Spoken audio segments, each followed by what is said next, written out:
Operation सिंदूरच्या संदर्भात पंतप्रधान नरेंद्र मोदी यांनी राष्ट्रपतींना माहिती दिली। राष्ट्रपती हे सर्व लष्कराचे प्रमुख असतात। कमांडर इन चीफ असं त्यांना इंग्रजीमध्ये म्हटलं जातं। त्यांना कमांडर इन चीफ या नात्यानं पंतप्रधानांच्याकडून माहिती दिली जाणं अपेक्षित असतं। हीच सरकारी प्रक्रिया संपन्न होताना आपण पाहतो आहोत।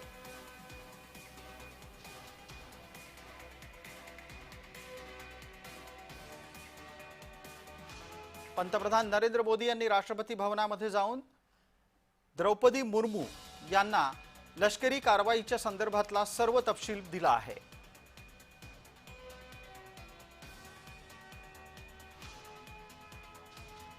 आपले सहकारी अक्षय मावळे या निमित्तानं जोडले गेलेले आहेत। अक्षय, ओव्हर टू यू।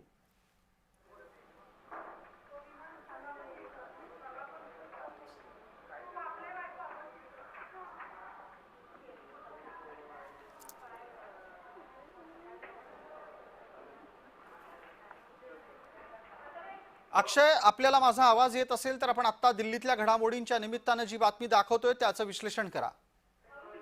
नक्कीच सर, आपण जर बघितलं तर ज्यावेळी हा संपूर्ण भारताने पाकिस्तानवर हल्ला केला यानंतर राजधानी दिल्लीमध्ये मोठ्या घडामोडी घडताना आपण बघतोय। थोड्या वेळापूर्वीच पंतप्रधान नरेंद्र मोदी यांनी तीनही दलांचे जे सचिव आहे यांच्यासोबत एक बैठक घेतली। संपूर्ण त्या एअर स्ट्राईकचा आढावा घेतला आणि यानंतर आता अमित शहा आणि संपूर्ण जे 10 राज्य आहे सीमावर्ती भागातील जे राज्य आहे यांच्या मुख्यमंत्र्यांसोबत देखील बैठक सुरू आहे आणि पंतप्रधान नरेंद्र मोदी यांनी देखील राष्ट्रपती द्रौपदी मुर्मू यांची भेट घेतली आहे।